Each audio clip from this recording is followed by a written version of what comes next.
Hello viewers, welcome to my channel. We are civil engineers. तो इसमें आज हम देखेंगे कि सीमेंट, सैंड और एग्रीगेट का क्वांटिटी कैसे निकाली जाती है। ठीक है, तो ये साइट पे ये चीज़ आना चाहिए कि आप कितना कंक्रीट की क्वांटिटी यूज़ हो रही है और उसमें कितना हमको सीमेंट, सैंड और एग्रीगेट चाहिए कुछ भी कास्ट करने के लिए, बीम, स्लैब या कॉलम। ठीक है, फुटिंग कुछ भी। तो सबसे पहले हमको पता होना चाहिए कि हम कौन सा ग्रेड यूज़ कर रहे हैं उसको। तो जनरली क्या होता है कि ग्रेड जो होता है वो हमको स्ट्रक्चर इंजीनियर प्रोवाइड करके देता है।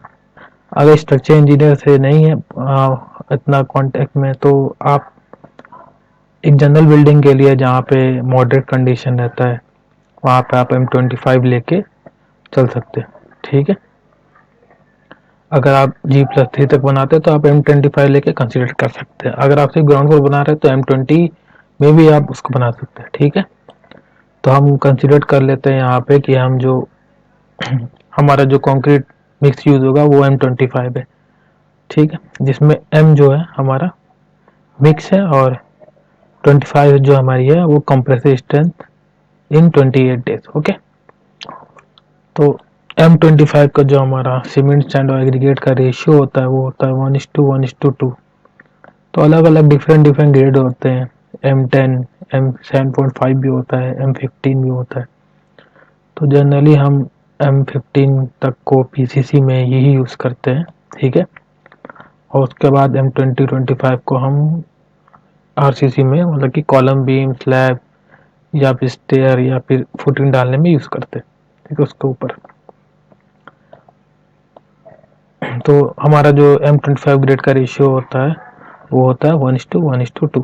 ठीक है, तो M20, 25, 30, 35, तो M25 तक आपका नॉमिनल मिक्स होता है और उसके बाद 30, 35 उसके ऊपर जो होते हैं वो होता है आपका डिज़ाइन मिक्स। ठीक है,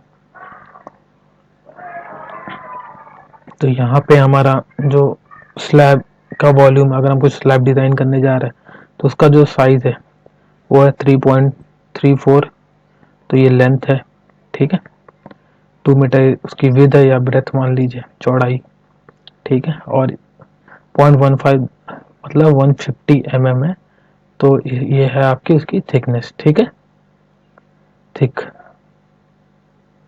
तो इससे हमको टोटल उसका वॉल्यूम पता लग जाएगा कि कितना वॉल्यूम हमारा कंक्रीट रिक्वायर्ड है उसको कास्ट करने में। ठीक है, तो जब हम इसको मल्टीप्लाई करेंगे तो हमारा जो वेट वॉल्यूम जो निकलता है पहले वो 1 मीटर क्यूब आएगा, जो कि वेट वॉल्यूम होता है।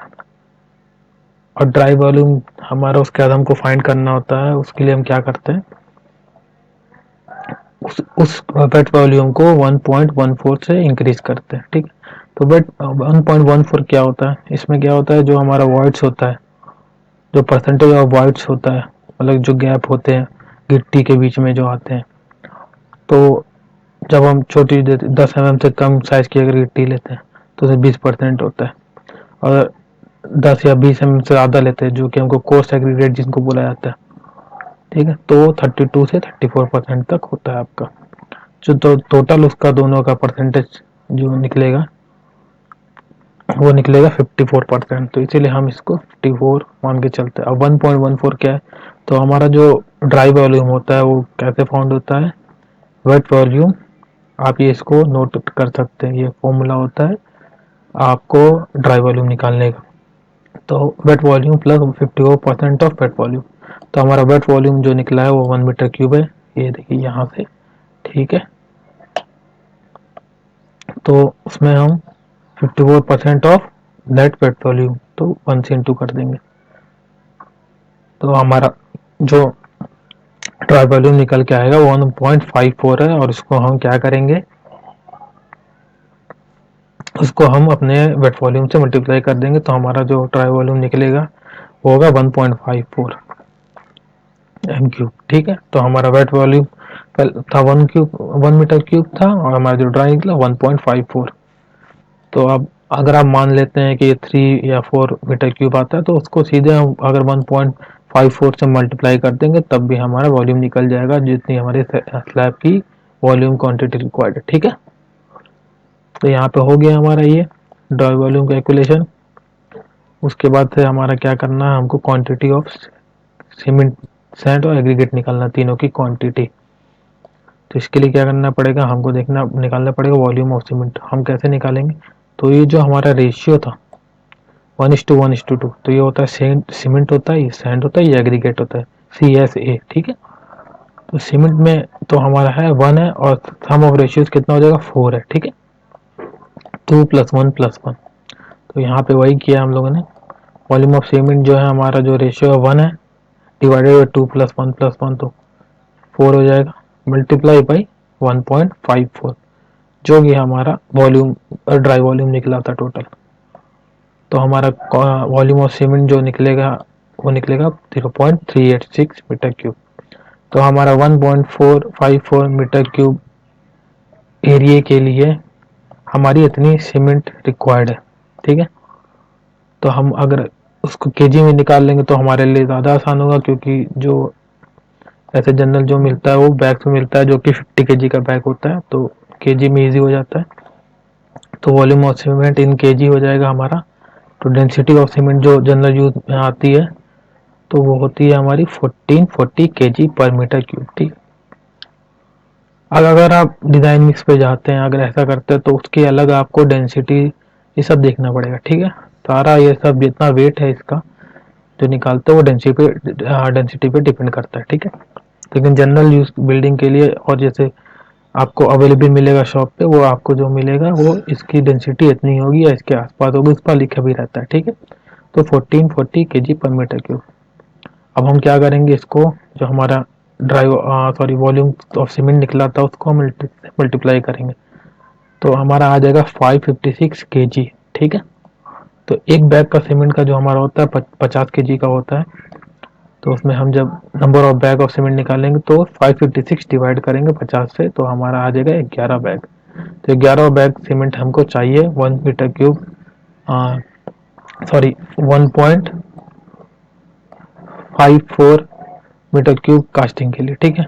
तो ये ड्राई वॉल्यूम है, आप 1 मीटर क्यूब कास्टिंग के लिए भी बोल सकते हो उसको, ठीक है। उतना हमको लेके चलना होता है, क्योंकि वो उसके बाद से वर्ड जब हमारे भरते हैं तो वो कॉन्ट्रैक्ट हो जाता है, ठीक है, इसलिए हमको ज़्यादा चाहिए होता है। तो 11 बैग हो गए यहाँ पे।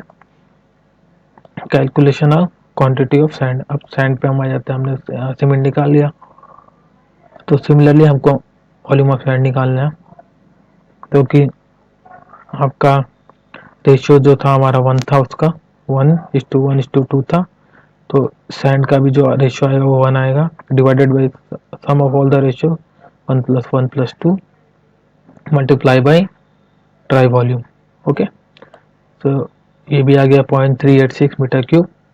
तो केजी में इसको भी निकाल लेते हैं पहले। तो डेंसिटी ऑफ सैंड जो होती है हमारी, तो सैंड की डेंसिटी वेरी करती है, लेकिन जनरल यूज में 1450 आती है इसकी। मैं आपको पूरा डिटेल में इसका एक बार बता दूंगा कि क्या क्या अलग अलग जगह पे अलग अलग सैंड की डेंसिटी होती है, ठीक है। फिलहाल के लिए हम 1450 केजी पर मीटर क्यूब लेके चलते हैं इसको। तो हमारा केजी में जो निकलेगा 0.386 इंटू 1450, तो हमारा जो केजी में आएगा वो 559 केजी आ जाएगा, ठीक है। तो volume of sand in cubic feet, इसको क्यूबिक फीट में निकाल लेते हैं, क्योंकि इसकी जो आपको मार्केट में मिलेगा वो क्यूबिक फीट में आप बताएंगे तो ज़्यादा इजी मिलेगा आपको, क्योंकि वो ट्रॉली में लोड होकर आता है, तो आप उसको उसका वहाँ पे ही एरिया निकाल के देख सकते हैं कि एक ट्रॉली में कितना आएगा क्यूबिक फीट से, ठीक है, लेंथ पे तो हाइट से, ठीक है, क्योंकि ये पैकेट में नहीं आता है। तो अब ये यहाँ पे हमने इसको 0.386 जो हमारा वॉल्यूम निकला था सैंड का 0.386 को मल्टीप्लाई करेंगे 35.31 से, ये क्यूबिक में चेंज करते हैं, मीटर क्यूब को क्यूबिक फीट में चेंज करने के लिए 35.31 से मल्टीप्लाई करते हैं, ठीक है। तो हमारा जो क्यूबिक फीट में आएगा वॉल्यूम ऑफ सैंड वो आएगा 13.62 क्यूबिक फीट। तो 1 मीटर क्यूब ऑफ स्लैब के लिए हमको इतनी क्यूबिक फीट सैंड चाहिए, ठीक है। अब हम यहाँ पे आ जाते हैं एग्रीगेट कैलकुलेशन में। तो volume of aggregate same procedure वैसे ही फॉलो करेंगे हम। वॉल्यूम ऑफ एग्रीगेट हमारा हो जाएगा, जो इसका रेशियो था 2 1:1:2 था, तो 2 था ये, divided by sum of all the ratio into 1.54 मतलब ड्राई वॉल्यूम ऑफ स्लैब। तो हमारा एरिया जो निकलेगा वॉल्यूम निकलेगा 0.772 मीटर क्यूब। अब वॉल्यूम ऑफ एग्रीगेट जो हमारा है तो हम इसको केजी में भी निकाल लेते हैं। तो डेंसिटी आपकी एग्रीगेट की जो नॉमिनल यूज़ किया जाता है वो 1500 होती है, ठीक है। इसकी भी डेंसिटी अलग अलग वेरी करती है, अगर आप फाइन लेते हैं या कोर्स लेते हैं उस पर डिपेंड करता है, ठीक है। फिलहाल हम इसको 1500 लेके चलते हैं। तो 1500 इंटू 0.772, तो आपको जब इसका टोटल वेट निकल जाएगा 1157 kg। तो volume of aggregate in cubic feet, इसको भी क्यूबिक फीट में ही निकाल लेते हैं। तो ये हमारा हो जाएगा 0.772 इंटू 35.5, तो ये हमारा हो जाएगा 27.24 क्यूबिक फीट। तो यहाँ पे हमारी तीनों चीज़ निकल गई, सीमेंट सैंड एग्रीगेट। तो इतना अपना हमारा सीमेंट सैंड और एग्रीगेट पर मीटर क्यूब ऑफ स्लैब में लगेगा वॉल्यूम के लिए, ठीक है। अब हम ये भी देख लेते हैं यहाँ पे कि इसका डेंसिटी ऑफ सैंड जो है और डेंसिटी ऑफ एग्रीगेट का कितना कितना वेरी करती है। तो हमारा अलग अलग सैंड होती है, लूज होती है, ट्राई होती है, पैक्ड होती है, वेट सैंड होती है और वेट पैक्ड सैंड आती है, ठीक है। तो ये वो अगर आप मार्केट से लेते तो जनरली आपको 1442 की मिलती है लूज सैंड। तो उसके बाद अगर ये सब है तो आप उसकी डेंसिटी पता भी कर सकते हैं वहीं से, वरना आप इसको एज पर कोड भी चल सकते हैं, कोड में मेंशन है, ठीक। तो लूज सैंड जो हमारी होती है वो क्या हो जाएगी 1442 kg पर मीटर क्यूब, ये डेंसिटी है आपकी सारी। ड्राई सैंड के लिए आपकी 1682, पैक्ड सैंड के लिए होती है 1682, वेट सैंड के लिए हो जाएगी 1922 और वेट पैक्ड सैंड के लिए हो जाएगी 2082 kg पर मीटर क्यूब। तो ये वेरी करती है आपकी 1442 से लेकर 2082 तक, ठीक है। और आपकी जो एग्रीगेट होती है उसकी डेंसिटी कितना वेरी करती है मैं आपको बता देता हूँ। तो ये यहाँ पे ये रेंज है 1450 से लेके 2082 तक इसकी आपकी डेंसिटी वेरी करती है, जो कि आपकी कोर सैंड से लेके फाइन सैंड या एग्रीगेट में यूज होती है। अगर सैंड में भी कोर सैंड आता है तो उसमें भी ये डेंसिटी चेंज हो सकती है, तो इसीलिए ये कोर सैंड या ग्रेवल या एग्रीगेट में आती है। अब नॉर्मल कंक्रीट जो होती है आपकी, जो हम नॉर्मल घर में यूज करते हैं रेसिडेंशियल में, तो वो क्या होती है उसकी डेंसिटी जो वेरी करती है वो आपकी है 1200 से लेके 1750 kg पर मीटर क्यूब तक वेरी करती है, ठीक है। तो आप जब कैलकुलेशन करते हैं जनरली, जब हम निकालते हैं कि कितना वॉल्यूम कितना आपका रिक्वायर्ड एग्रीगेट, तो हम इसको इसीलिए 1500 लेके चलते हैं, क्योंकि वो मिक्स होती है, थोड़ा बहुत ऊपर नीचे भी उसमें आता है, ठीक है।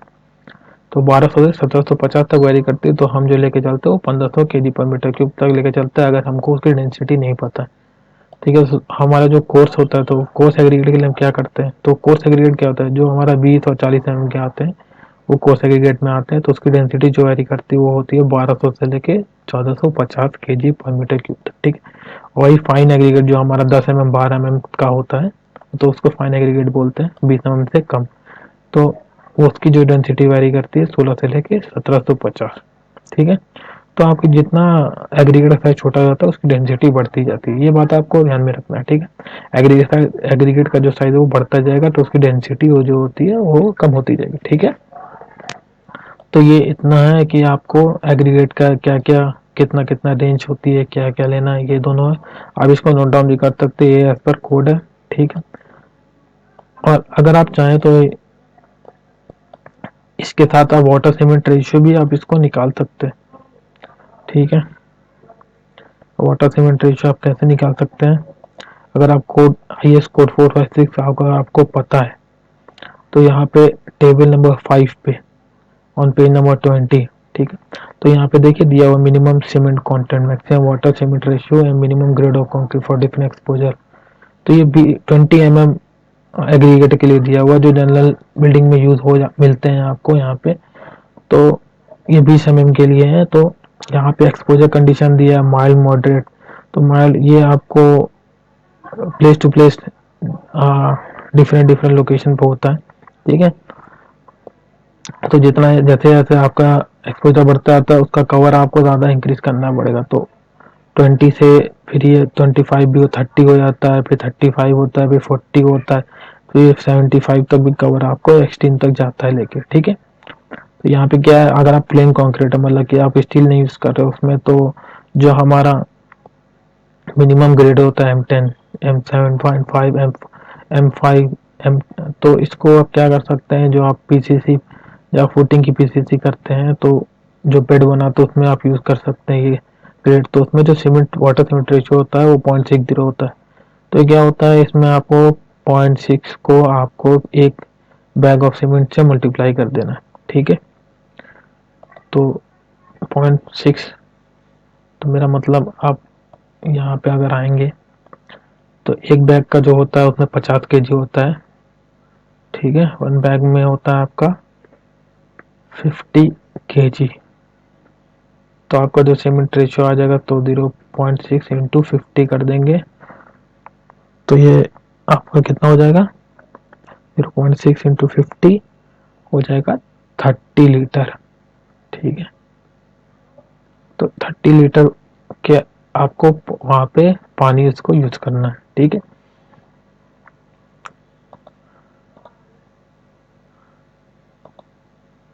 तो इसी तरह ये सारा आया, तो जितना भी आपको सीमेंट निकला है उसमें सीमेंट में आप 0.6 मल्टीप्लाई कर देंगे तो आपको जितना पानी चाहिए वहां पे वो आपको बता देगा। जैसे कि हमारा यहाँ पे कितना सीमेंट आया था। लेकिन ये आपका याद रखिए, ये आपका प्लेन कंक्रीट के लिए। रेनफोर्स कंक्रीट हम यूज करेंगे आरसीसी में, जैसे स्लैब बीम कॉलम में, तो उसमें हमको अलग रेशियो देखिए। M20 ग्रेड यूज कर रहे तो 0.55, M25 ग्रेड यूज कर रहे हैं तो 0.50। तो जैसे जैसे ग्रेड बढ़ता जाता है आपका वाटर का रेशियो कम होता जाता है, ठीक है।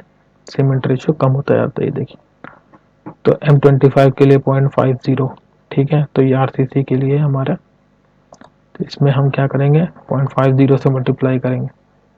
तो यहाँ पे हमारा M25 ग्रेड का था तो हमारा जो सीमेंट कैलकुलेट हुआ था वो था कितना, 556, ओके। तो हम अगर इसको 0.5 इंटू 556 करते हैं,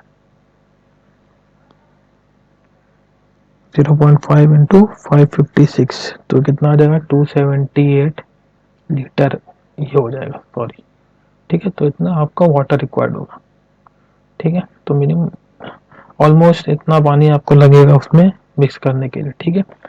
तो आप यहाँ से भी कोड से भी वाटर सीमेंट रेशियो निकाल सकते हैं। जनरली जो साइड पे होता है वो अपने हिसाब से ही अपना मिला लेते हैं, वो इसके अकॉर्डिंग ही हो जाता है, आसपास ही आ जाता है। लेकिन अगर आपको एक्यूरेट वाटर सीमेंट रेशियो चाहिए तो आप इसको ऐसे निकाल सकते हैं IS कोड से आप यहाँ से, ठीक है।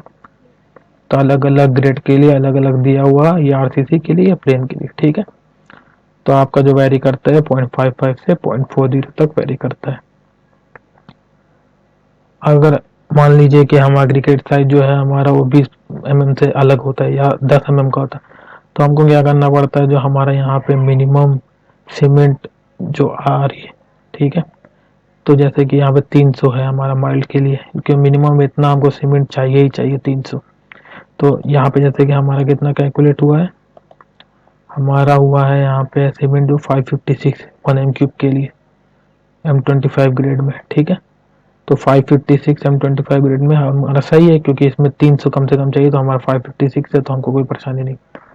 अब इन द केस अगर एग्रीगेट का साइज यहाँ पे छोटा होता है तो आप क्या कर सकते हो, अगर 10 mm का है तो आप इसमें ही ये जो मिनिमम है इसमें आप 40 ऐड कर देना आपको, मतलब आपका जो मिनिमम हो जाएगा वो 340 हो जाएगा केजी पर मीटर क्यूब, ठीक है। अगर 20 है तो कुछ नहीं ऐड करना, क्योंकि हम BC के लिए कर रहे हैं और ये एग्रीगेट साइज है, ठीक है। अगर 40 mm है, ठीक है, तो ये कोर्स चाहिए, तो इसमें क्या है आपको 30 केजी माइनस कर देना इसमें, ठीक है। तो ये 300 है तो हम इसमें 3 केजी हम माइनस कर देंगे तो हमारे 270, तो मिनिमम सीमेंट कंटेंट जो हो जाएगा वो 270 हो जाएगा, ठीक है। तो इसको आप ऐसे आराम से यहाँ से अगर चाहे तो IS 456 2000 से आप इसको देख के कर सकते हैं, ठीक है। बाकी मैं आपको कोड लिंक में प्रोवाइड कर दूंगा, आप वहाँ से डाउनलोड कर लीजिएगा। तो मुझे लगता है कि आपको ये पूरा समझ में आ गया होगा कि आपको कैसे कैलकुलेट किया जाए सीमेंट सैंड एग्रीगेट क्वांटिटी। तो जनरली ये ऐसे यूज होता है, बाकी जितना भी होता है अगर आपको उसकी डेंसिटी पता है अलग से तो आप डेंसिटी से निकाल सकते हैं, वरना आप सीधे क्यूबिक फीट में उसको निकाल लेंगे, उस पर कोई प्रॉब्लम नहीं है आपको, ठीक है।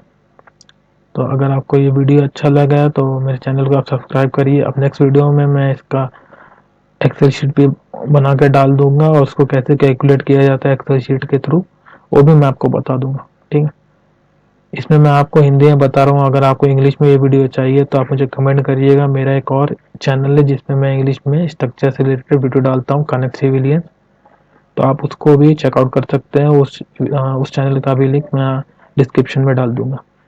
Thank you.